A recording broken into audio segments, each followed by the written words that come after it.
大家好，歡迎收睇 CSJ 新聞，我係張巧欣。美國總統特朗普日前宣布通過對等關稅政策，導致全球貿易戰升溫。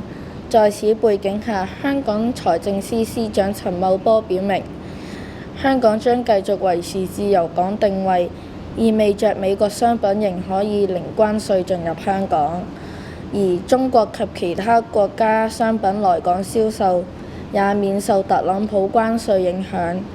這種特殊地位為香港帶來機遇，但也伴隨間接衝擊，對小市民生活產生多方面影響。首先，關稅係指一個國家對進口或出口商品所徵收的稅項，主要目的係調節市場供需比例，保護國內產業，以及增加財政收入。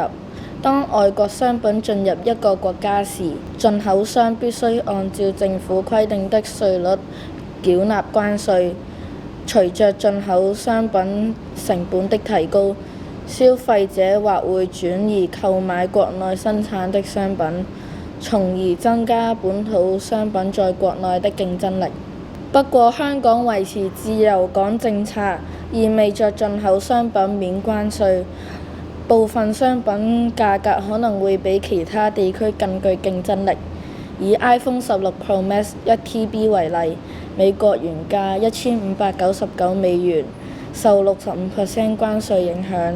若蘋果全額轉嫁成本，美國售價將升至2300美元，約17,882港幣；若半額轉嫁，售價為1950美元，約15,000港幣。香港售價為13,599港幣，約1748美元。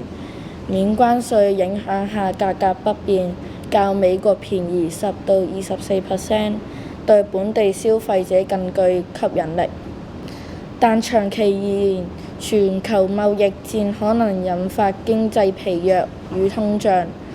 例如，香港作為進口依存度較高的經濟體，可能面臨輸入性通脹。例如，部分非美國商品如歐洲食品、日本電器，若因全球貿易混亂而漲價，小市民日常開支可能增加。所以我哋作為香港小市民，需靈活應對。例如善用港深兩地消費模式節省開支，同時關注就業市場變化，做好財務規劃以應對不確定性。